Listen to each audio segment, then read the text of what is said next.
Howdy ho, howdy ho, howdy ho. How you all doing? I'm a happy boy right now. 184.4. Yes! I am 9.4 pounds away from my goal. So hopefully in a month I'll be there. By March, I'll be a svelte 175.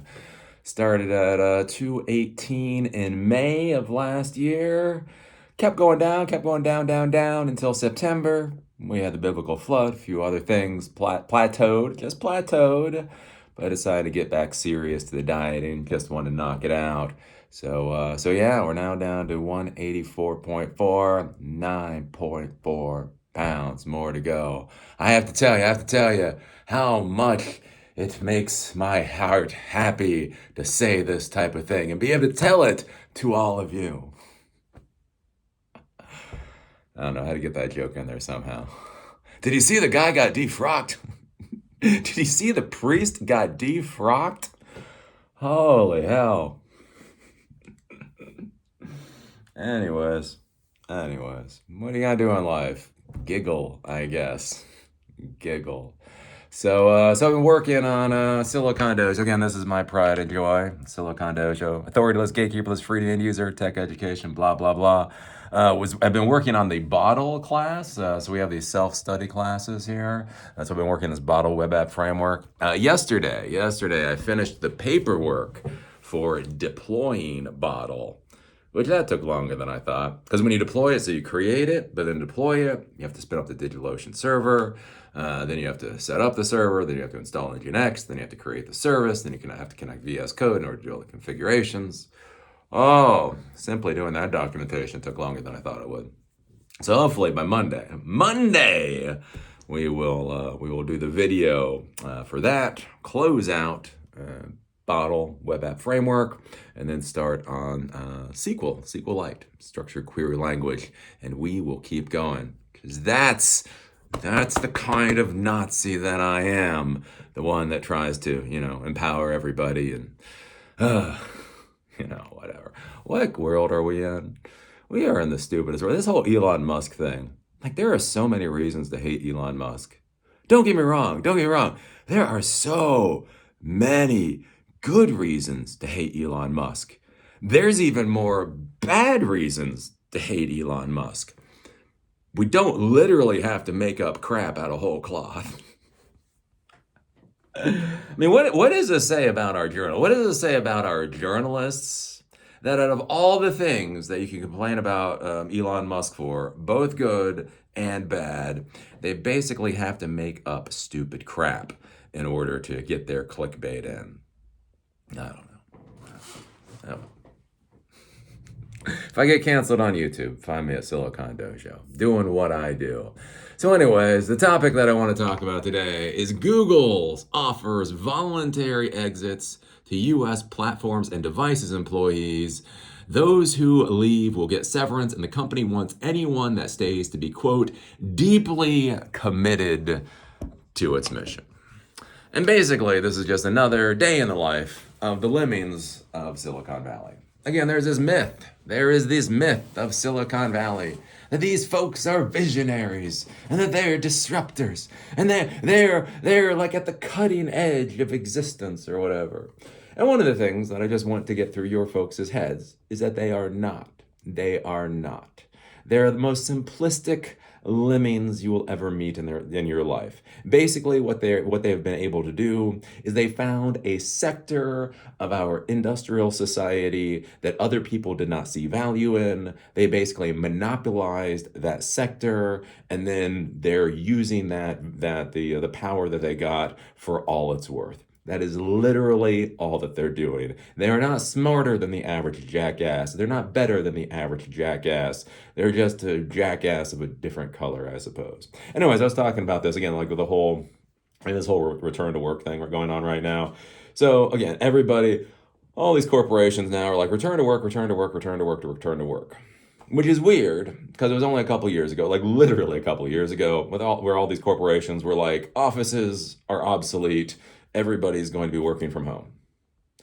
And then again, as I brought up, It wasn't that long ago that all the tech companies wanted collisions, right? Remember when collisions were the thing? Again, about 10 years ago, nobody would shut up about collisions. And again, just like with work from home or any of this, I raise my hands. I'm like, do you guys ever do any work?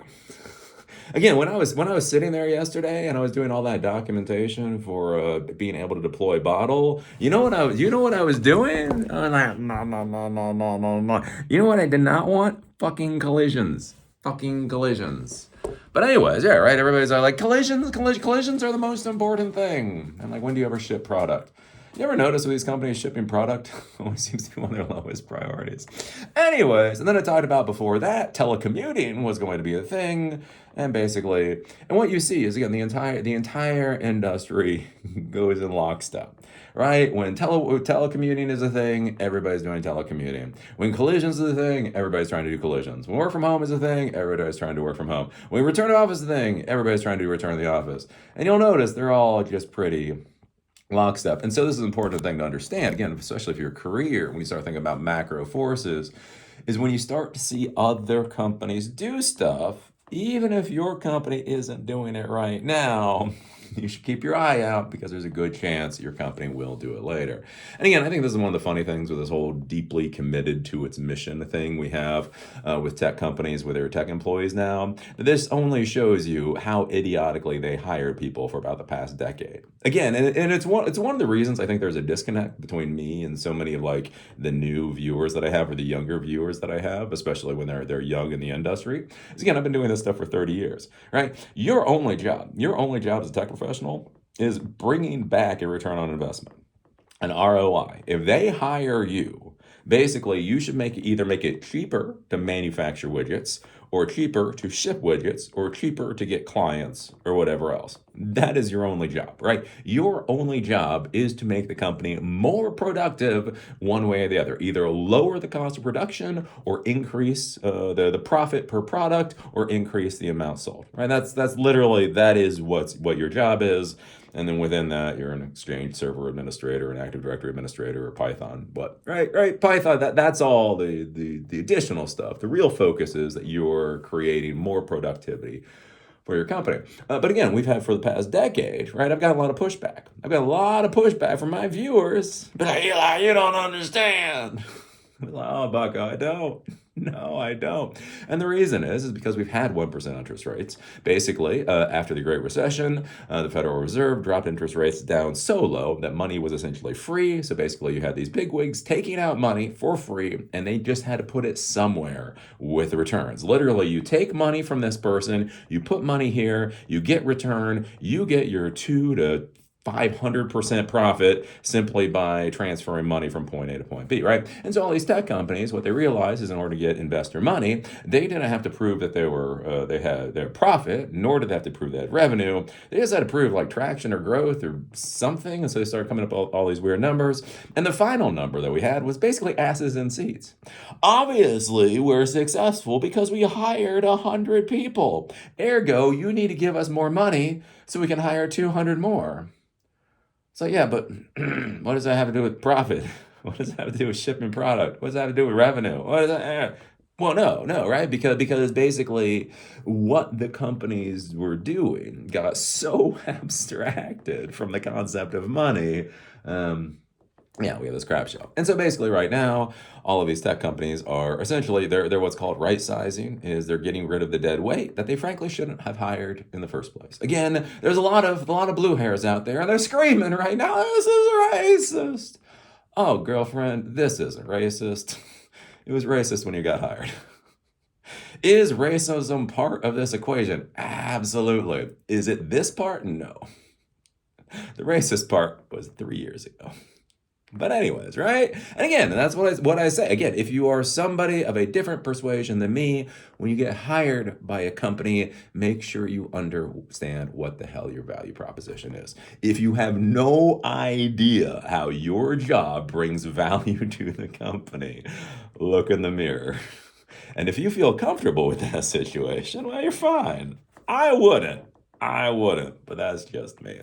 So anyways, again, we're starting to see more of this, you have to get serious. Again, so we've had Oh, Meta. Again, we've obviously had Elon Musk do it, whatever. We've had Meta do it. So Mark Zuckerberg has come out. This is a serious year.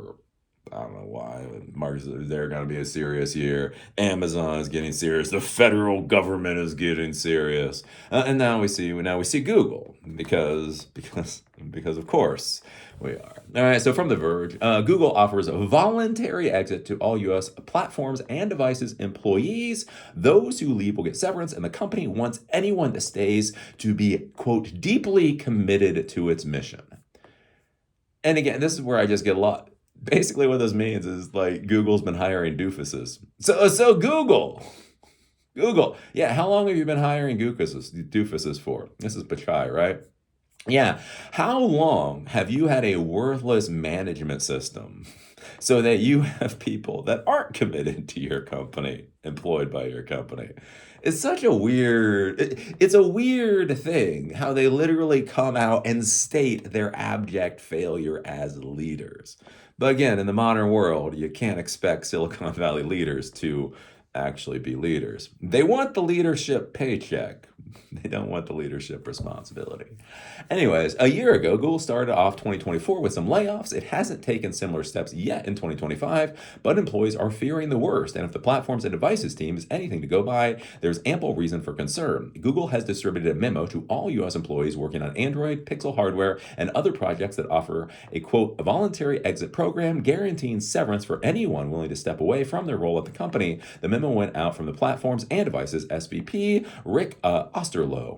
Quote, this comes after we brought two large organizations together last year. Osterloh wrote, there's tremendous momentum on this team. With so much important work ahead, we want everyone to be deeply committed to our mission and focused on building great products with speed and efficiency. So what are you saying about your employees? Voluntary buyouts can often be the precursor to layoffs. Google combined its Android and hardware teams under Osterloh in April. Executives said the streamlined approach would help it integrate AI features across products and services more quickly. A few months later, in October, Alphabet's chief financial officer, Anat said she would prioritize, quote, cost efficiencies throughout the company. Quote, there's really good work that was done, started by Ruth Sundar and the rest of the lead team to re-engineer the cost base, she said during her first earnings call as CFO. Quote, but I think any organization can always push a little further, and I'll be looking at additional opportunities. The cost-cutting measures are partly designed to offset Google pouring so much money into AI. And so again, that's what we are currently seeing. Whatever is going on with the actual economy, right? The economy is wonderful. Apparently, I don't know. I can't afford to move, but I don't know. The economy is wonderful. But one of the things I want to show you here is even if the economy is wonderful, again, these tech companies are fundamentally changing how they're looking at hiring employees. And all of a sudden, cost matters now. Let's see. Google's Pixel phones have never come anywhere close to the sales numbers enjoyed by Apple and Samsung, but the company is at least trending in the right direction. Let's see. Counterpoint Research reported that Google recorded its highest ever quarterly sales volume for smartphones in Q3 of 2024. Good job, guys. We're doing better than ever. Now get the fuck out. Some employees at Google have recently been circulating a petition that calls for CEO Sundar Pichai to offer exactly this type of optional buyout before resorting to involuntary layoffs. Ongoing rounds of layoffs make us feel insecure about our jobs, the petition said, according to CNBC. The company is clearly in a strong financial position, making the loss of so many valuable colleagues without explanation hurt even more. At least for the time being, it appears that the voluntary exit program hasn't been extended to other divisions like Search or DeepMind AI. So basically, this is a voluntary exit program for the platforms and devices employees for anybody that's not deeply committed to Google. So Google, as far as I can tell, Google is basically doing better than, and again, this is the interesting thing to think about with like money and all this. Financially, Google seems to be doing better than ever. The platforms and devices division actually seems to be doing pretty good, and at the exact same time, they're getting rid of employees. And the reason is because they overhired. Again, I think about this with the .com, boom and bust, from well over 20 years ago at this point, right? When the .com bubble was happening, the problem is all these companies just hired too many people. They hired too many low quality people in order to implement high value projects. Not a good idea. A lot of that went boom. The dot-com bubble burst. And then the interesting thing was for years afterwards, a lot of companies simply refused to hire people, even if they needed people and the people were of the skill set that was required, right? Basically, they hired too many people during the boom cycle, and then frankly, they hired too few people during the bust cycle. And again, that's not about the revenue. That's not even about the profit. That's not about a lot of things. It's the psychology of these executives and the CEOs and where they're coming from. And so what's been interesting, again, for like the past 10 years, they've been hiring. Again, the whole joke of the TikTok girls going around and their day in the life of a computer person, and they're drinking coffee in the morning and eating chia pudding. Again, I have no... What? My life has never been like that. Never been like that. I mean, like, so when are you doing all your coding? You want to know? You know what the life of Eli the computer guy is? Here, let me pull it up. Yep, this is it. This is it. See, you just sit here and you tippy tap type. Okay, that's VS Code. That's another thing in VS Code. Okay, that's it. Like, there's no chia pudding. I have no chia pudding. My boss. I need to find a new boss, because my boss never gives me chia pudding when I'm sitting here writing all of this documentation.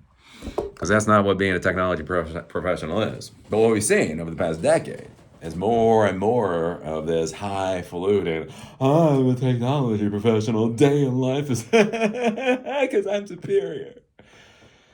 And again, the thing that I notice about all those people is they're really well put together, and they seem pretty awake, and they seem pretty emotionally stable. That's not a good thing out of your tech employees. If your tech employees seem completely emotionally stable, something's going wrong there. Because I think about that. Like when I'm down here working, especially when I'm doing like the coding projects, building the robot or whatever, gets a little more in depth. And like my wife will come down and I'll be like, tippy tap tap. And then my wife will come down and she'll just like start talking at me. And I'll just be like, and like the words kind of like flow over me. And then she'll ask me a question. And I'm like, dear, I can't even finish a sentence. I'll be like, dear, I'm doing this thing with SSH, dear. Yeah, can we talk about this tonight? I don't know. That's how I am when I'm doing tech work.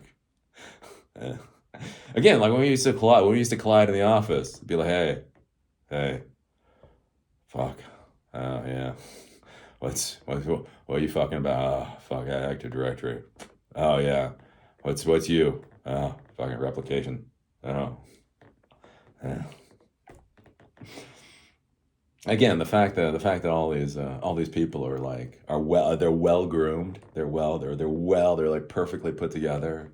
They're all completely and utterly with it. They're smiling all the time and they're happy all the time. What's that? What's that? That's not a tech professional. Looks like a nice life. Let me tell you, that looks like a nice life. It's not the life of a tech professional, though. But anyways, what do I know? So yeah, we're gonna start seeing these companies more the whole deeply committed. Are you? And yes, they are trying to eliminate employees. So again, all the socialists out there that are watching this video, like, they're just trying to fire people. Yes, they way overhired. They way overhired. And they overhired people that literally do not believe their job is to bring value to the company. So yes, they're trying to eliminate as many people as possible, and it's gonna be a goddamn bloodbath. But anyways, some of us have been saying this for years. So what do you think about this? What do you think about Google giving voluntary buyouts to anybody that's not deeply committed? What do you think that says about Google? And what do you think that says about their culture? That they can literally say that kind of thing with a straight face. What do you think is going to happen with the rest of the industry? What do you think is going to happen in 2025? I don't know. I'll be curious. Again, I wouldn't. Thank God I'm not on the open market right now. Because that's the thing. Like a lot of people are like, well, it's no big deal because you'll just go out and get another job. But that's what we learned in the dot-com bust, right? When Cisco lays off and IBM is hiring, you're fine. What happens when Cisco's laying off and Google's laying off and Amazon's laying off and the federal government's laying off and everybody's laying off at the exact same time? And the worst part is we now have a generation of technology professionals that do not grasp what value they bring to the company. If you sit down with so many of these young people now, and I do so many. So one of the things we do office hours, and I did hundreds of these in the past. We started them up again, but like you sit down with tech professionals, and you're like, okay, let me just understand where you're at in the world and the rest of it. What value do you bring to your organization? And they're like, what? I'm like, oh God.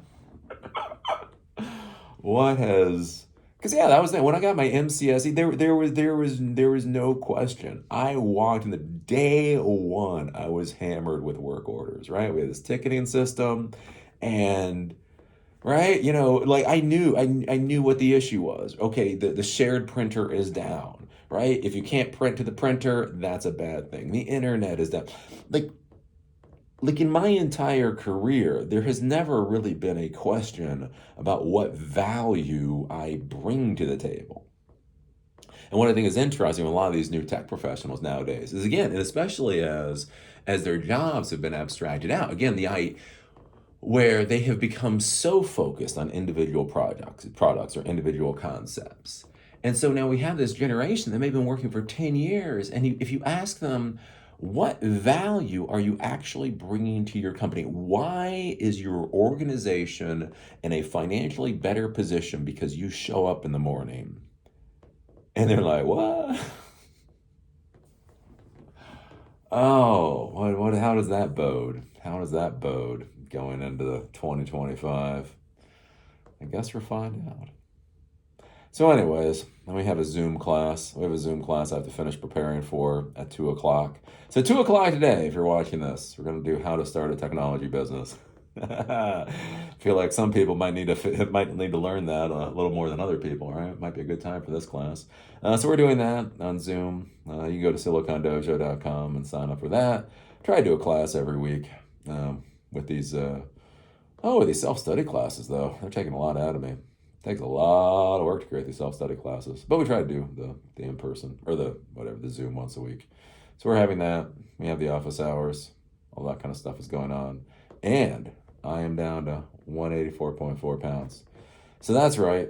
All you have to do is eat less and exercise more, and you too can lose weight.